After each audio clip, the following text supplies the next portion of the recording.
I almost did not want to make this video when I saw the book arrive. Hi everyone, welcome. My name is Lauren. I'm a homeschooling mom of 3, and today I want to share the difference between Abeka's Arithmetic 2 and the Good and the Beautiful Level 2. So before I get into this video, I want to give a quick backstory just so you can see the context from where I'm coming from. And so my oldest is in 4th grade, and 2 years ago when she was in 2nd grade, she did the Good and the Beautiful Level 2 for her main math curriculum. She did the older version, not the Simply Good and Beautiful Math that I'm going to show you today. So she did the older version for her main core subject, and then for her supplemental work, she did Arithmetic 2, which is Abeka, which I will show you today. But for her 2nd grade year, she only did the first half of Arithmetic 2. And then in 3rd grade, she finished the rest of Arithmetic 2.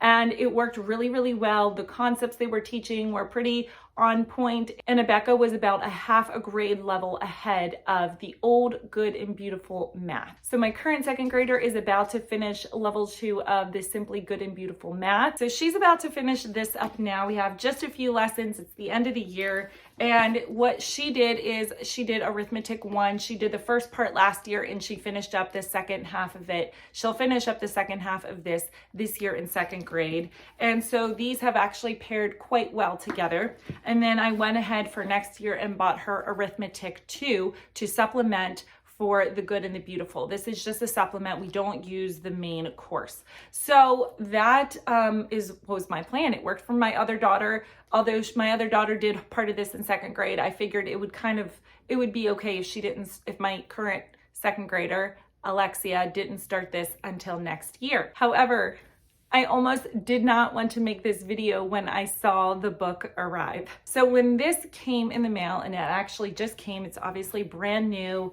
I looked through it and I was quite surprised. So stay tuned. I'm going to show my flip through. I'm going to do a comparison between the two so that you can see how close or how far away they are as far as level of difficulty and topics covered, because I was in for a surprise. So let's start with Math 2. Again, it is 120 lessons. There's 4 assessments for each unit. There is going to be an assessment at the end. So there's 4 assessments. And so this is meant to be done 4 days a week for a total of 30 weeks. So it will do a lesson overview, and then it gets right into the lesson. They do a title of what the lesson will be, so that way it kind of gives you just an idea. And then there's always going to be some sort of work that you do out loud, so it's either memory work or just oral skip counting, things like that.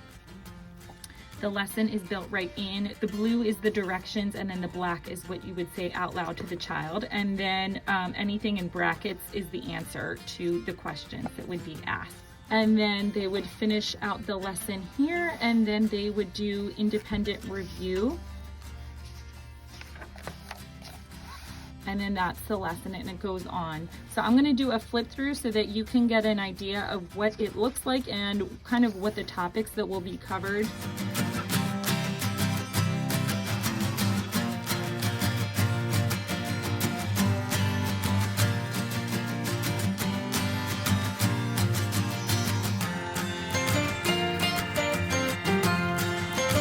So here is what a test looks like.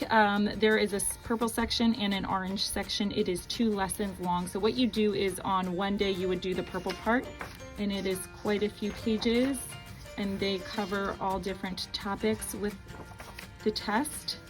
And it looks quite long, and it actually is, but my girls haven't seemed to complain about the length of the test. So what they would do is on the 2nd day, if there was anything that they got wrong in this purple section, that was when you would mark it, and they would have to do the next day, the next lesson is when they would come and do the practice. So that's kind of how that works so that you can move forward, making sure that you are covering any necessary ground that needs to be covered before you move on to the next unit.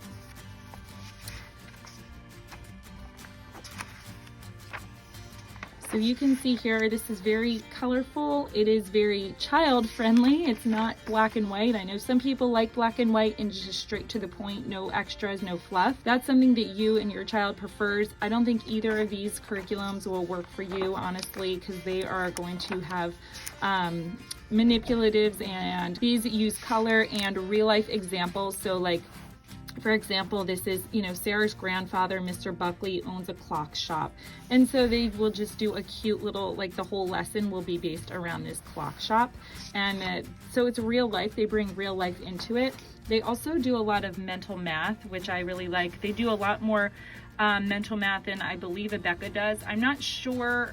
Abeka might incorporate mental math into their lessons, like the lesson plans, but as far as their workbook goes, not a whole lot, but this does. So like mental math with addition and 10, doubles addition, there's a lot of different strategies that they have, which I really enjoy that. They also do elapsed time. I know Abeka, I haven't seen it, although they do teach time to, you know, the 5 minutes and the minute mark in level 2. I haven't seen elapsed time. So that is something that the Good and the Beautiful does do, and they do quite a bit of it. So you can see here, they'll base entire lessons on elapsed time. Fact families. So this is, okay, this is what sold me on this one. Tina's Tiny Framing Shop. This is like just so adorable.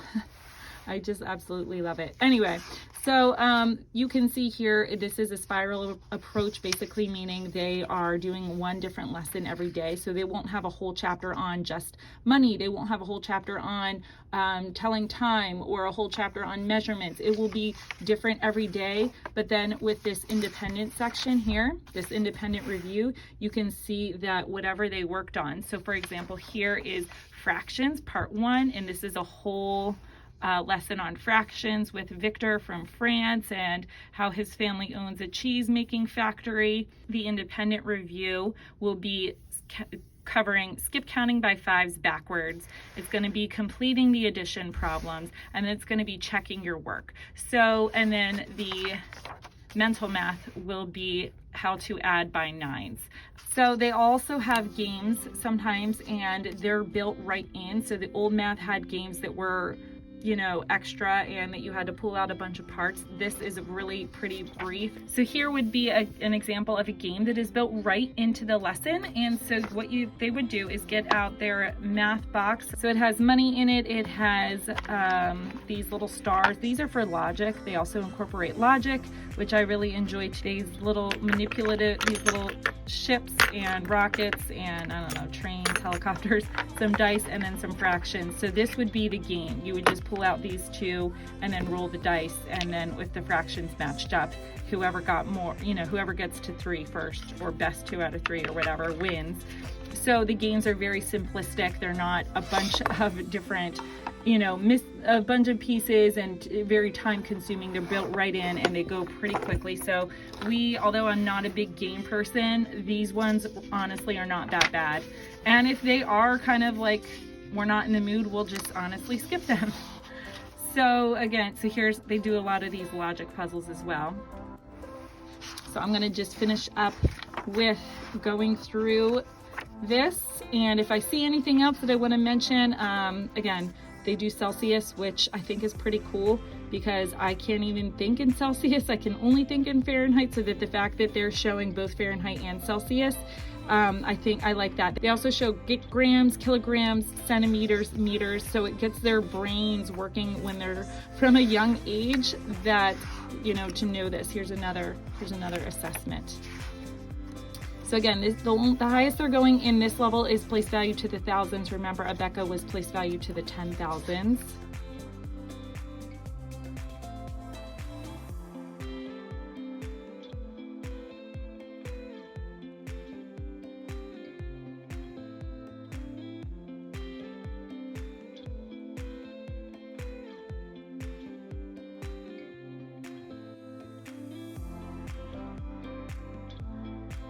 And then this will be the final assessment. So by the end of the year, this is what they will have to know. Here's an oral assessment that they have to do. They will have to skip count by 50s, by 3s. They'll have to be able to spell 13 to 19, tally marks, skip counting backwards by fives, set the clock to quarter after and quarter to, and then half past or 12 past. They also learn time to the minutes as well in here. They're gonna have to give you 86 cents. How many is in a dozen and half dozen?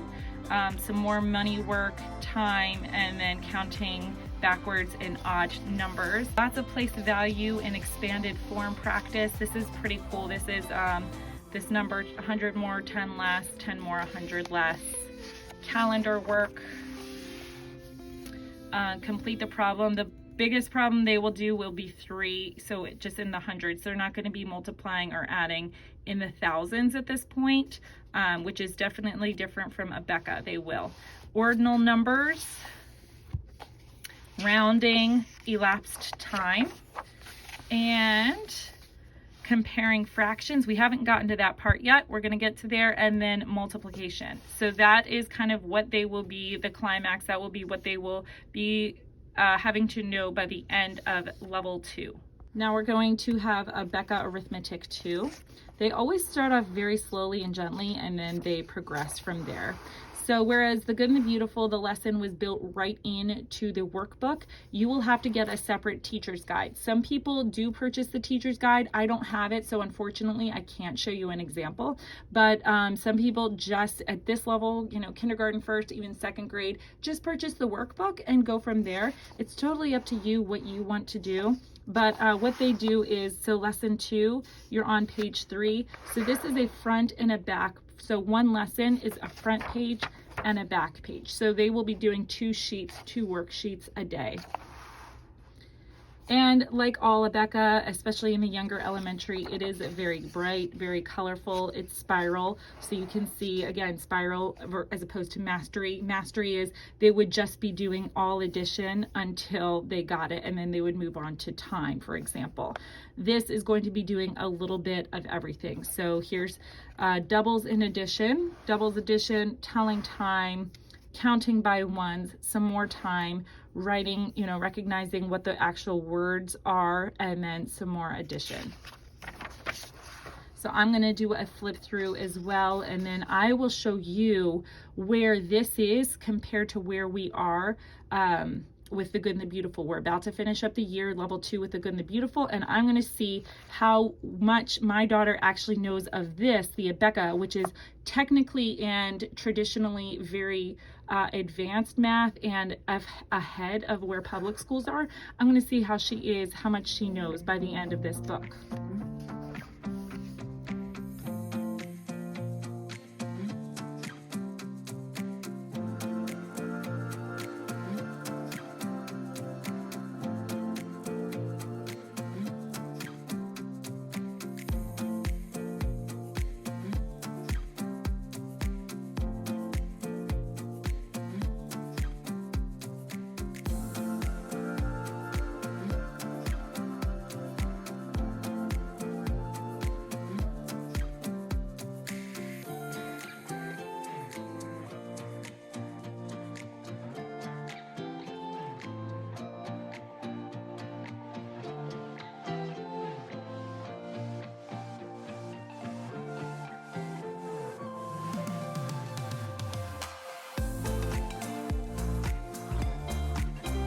So again, the Good and the Beautiful does not cover Roman numerals. Abeka really does. They cover them quite a bit. So, I mean, I don't know. It just really depends on how much you want your child to learn Roman numerals. But again, they will be doing inches as well as centimeters. So Abeka does centimeters as well, which I like, because when I was a kid, we didn't learn centimeters or anything like that. So that concept is really, really foreign. Borrowing from the thousands. This is a little bit more than what they are going to be doing in Abeka. I'm sorry, in the Good and the Beautiful. And then here you have division. There is no division at this point in level 2 of the Good and the Beautiful. I believe that's going to start in level 3. But most of this other stuff, I feel like my daughter can do. She's pretty well aware of pretty much everything else in this book. So it's actually not as far advanced as I thought it was. I had my oldest daughter do this version in 2nd and 3rd grade. And again, she had the old version of the Good and the Beautiful math. So that seemed like Abeka was a much more advanced, but with the new version of the Simply Good and Beautiful math, I feel like they're a little bit more on par, which is kind of surprising to me, to be honest with you, because I know how advanced Abeka can be. Again, it's really going to depend on your area and your district, but just in general, I think Abeka, just across the nation, is advanced as far as their math goes. So this will be the end of what they will be learning at the end of the year. And I'm going to be honest with you, although my daughter does not know place value to the 100,000, I feel like she could be ready for level 3 of Abeka, to go into level 3, because Abeka, again, the first like 20 or so lessons is all review. And I think, again, besides the division and the place value, I think she could easily go into level 3, which I bought this for her to do for next year, but she, I think, can do a lot of this, and she might be like, this might actually be a little bit too easy for her. So as you can see, the new Good and Beautiful math apparently is a little bit more advanced than the old math. And so it is almost, not quite, but almost right neck and neck with Abeka, which I found very surprising. So I honestly, at this point in time, I don't know what I'm going to do next year for my daughter for her supplemental math. She will be doing the Good and the Beautiful level 3. I might go ahead and get her Abeka 3rd grade and then just take it pretty slowly. I don't know. Stay tuned for my curriculum choices. They will be coming out soon. So I think both of these are actually really great curriculums. I don't think you could go wrong with either one unless the style just doesn't work for you and for your child. But if you like spiral and colorful and open and go, and I think either of these could actually work really, really well. They're both going to cover a wide variety of subjects. The scope and sequence, however, might be a little bit different. So for example, with the Good and the Beautiful, they're learning rounding at the beginning of the year, whereas Abeka, they're learning it at the end of the year. So just little things like that might be a difference. And again, Abeka is going to cover a few more things than the Good and the Beautiful, but the Good and the Beautiful also has things that Abeka didn't cover, such as elapsed time. So there's no one math program that's going to cover everything. It's just not going to happen realistically. So that's actually kind of another reason why I like to supplement, is just to kind of give extra math practice and cover for some gaps that might be in any curriculum that you're really going to find out there. For Abeka, this might work for you if you are a very busy mom. I mean, I know we're all very busy moms, but if you maybe have a lot of kids or little ones running around, or you just had a baby, or you're pregnant and tired, or you're working, or you just don't have a whole lot of time to do a lot of one-on-one instruction with each of your children, I feel like the workbook for this might be great. You can give them a front and a back sheet and then kind of do instruction as needed. The Good and the Beautiful, although the lessons don't take very long, they are going to be a little bit more teacher intensive. However, if you want that one-on-one time and you want to make sure you're thoroughly teaching your child and that they are getting instruction from you, and you want the hands-on, you want the manipulatives, don't mind playing some of the simple games that they have, the Good and the Beautiful might be a better fit for you. Again, we just use the Good and the Beautiful as our main curriculum, and then Abeka, a sheet a day, as our supplement. If you've watched any of my curriculum videos, you know that is what we do, and that has worked well for us. It doesn't work well for everybody, and so you just have to make the choice for what is going to work best for you and for your homeschool. I'll leave you on one last note. The Good and the Beautiful, if you are interested, levels 1 to 5 is available to download for free, like the entire thing. So if you're just not sure and you don't want to commit to purchasing the entire program, the entire curriculum, go ahead and download the whatever level that you need, print out a few lessons, and then go from there, because you might find that you actually really love it or not so much. Thanks so much for watching. I hope you found this video helpful. If so, please make sure to hit that like button and subscribe if you want to see more content like this, or if you just want to leave some homeschool encouragement for some other moms who may be struggling in the lovely battle of which homeschool curriculum should I buy. Thanks again for watching. I hope you have the best day, and until next time, I'll see you later. I wish you could see, like I could show you. I should. My house right now, this all looks clean, but on this side of me and this side is a totally different story. We are getting a new rug in here in my living room, and my husband has been steam cleaning our old one, so everything has been pushed back, and I had to like fold the rug up just to sit here to make this video. So it's quite humorous how, you know, the little tricks of the trade, you have to like push everything out of the way just to film a little video. So anyway, that's life.